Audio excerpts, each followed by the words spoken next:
Uh-huh. Um, I've got I don't have B-roll for every single thing announced, but I did make a slideshow, and I thought we Nice. would go through this in order of was it EA first? I Yes, think so. You're it was Microsoft, EA something like first. that. Yeah. So we'll go through each of the events and talk about some of the things that happened, and then we can do some sort of summary or tie up any loose ends. Sure. So I'll have to admit, because I was on vacation, I didn't see like half of these, and so all I Just have did the are some recaps. loose Yeah. notes. hmm Jason, if you want to take the, did you watch EA by chance? No, I had to work, so I missed EA, but like I read most of their stuff, like all the Okay, recaps. so I heard in general it was not that good. Yeah. Not much in the I way of surprises. hmm I think that it.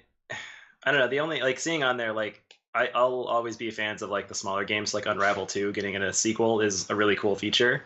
But I think they showed off what a part of Anthem or something like that they did, and there's another game I'm trying to think off the top of my head. But it was all a lot of stuff that I'm just like, yeah, okay, like that's fine, and I just didn't really care too much. But I mean, there's not a lot of series that EA makes that I really care about anymore. Like, I mean, Mass Effect is kind of done. They Like killed it. Dragon Age, yeah, like Dragon Age Uh, isn't there anymore. So those big ones, it's just like, yeah, I guess they're not for me anymore. Like, I want the smaller experience or the single player experience, not multiplayer. But yeah, did you what play stands out the for you? Did you play the first Unraveled? Yeah, I did. Oh, okay. It was cheap on PS4 a while ago. It's super cool. Like it's a cute idea, and I like that idea when they have take something and they run with it. So like being able to like throw your yarn and get to different areas and like stitch together areas. It's kind of like that Kirby game for the Wii, but in a more realistic setting. And then the story was strange, but it was still fine. And like seeing those indie games come to life is what I don't know. I think makes games for me really fun. All I'd right. like I'd rather play that than like Assassin's Creed Origins or anything else like that. Okay. I have not played Unraveled, but I'm glad to see good indie games succeed, and it seems like you hmm really like that one. So kudos to that. Yeah, Battlefield. It's got a battle royale mode too. Battle Royale, the They ha- first one to get announced. no, Call of Duty did. Oh, they beat him to the punch. Yeah, that I was a didn't couple even know. weeks ago. Oh, gotcha. Okay, Battlefield okay. had an event a couple weeks ago as well where they didn't say battle royale, and everyone's like, "Wait, are they not doing it?" And then, Yeah, surprise, they totally are. JK. Yeah. Yeah. Uh, I don't know. Like I think that like just getting on the topic of the battle royale, I don't know what you want to call it, genre, I guess, really.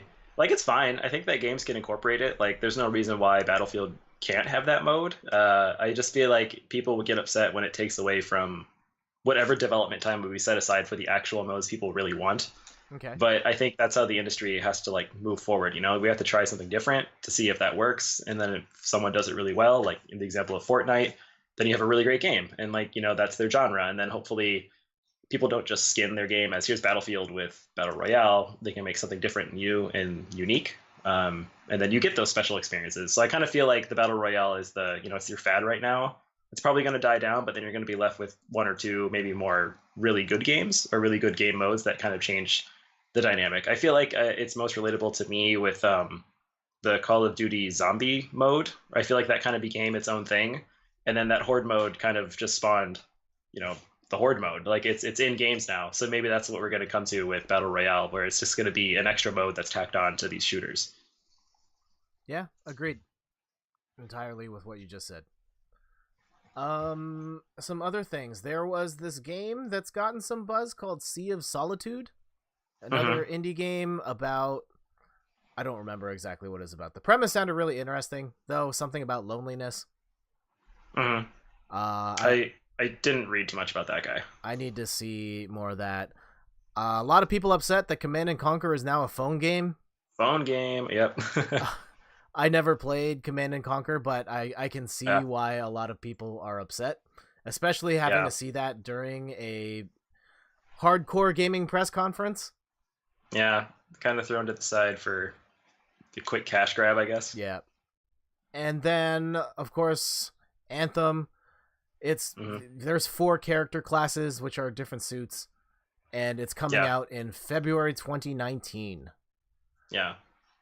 Hopefully it's good. I mean, it's that's Bungie's new game, right? It's Anthem.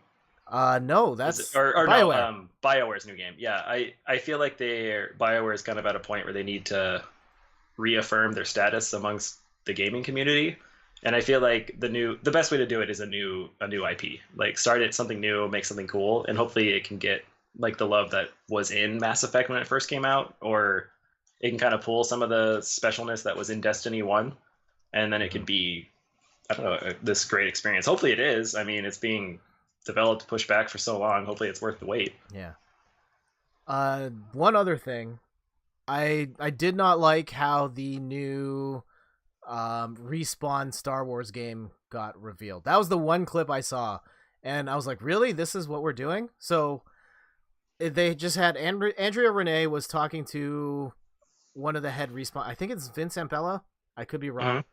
And basically he was sitting in the crowd and he said, yeah, we have this new Star Wars game. It's called this, and it's gonna be cool. They didn't have a logo. They didn't have B-roll. They didn't have concept art. It was just a guy talking about a game. And like, really, this is how you're gonna reveal the next Star Wars game, with just a guy talking about it? Yeah, exactly. Such a big franchise too. People just blah. Yeah, it's just the absolute worst way to reveal anything at E3. Yeah. I don't know. I mean, there was a Square Enix press conference too, so that wasn't that great. But I don't know if they did anything bad. It was just, we'll get there. All right. So what happened next was Microsoft. I was at the spa this day, so I did not watch this till way later.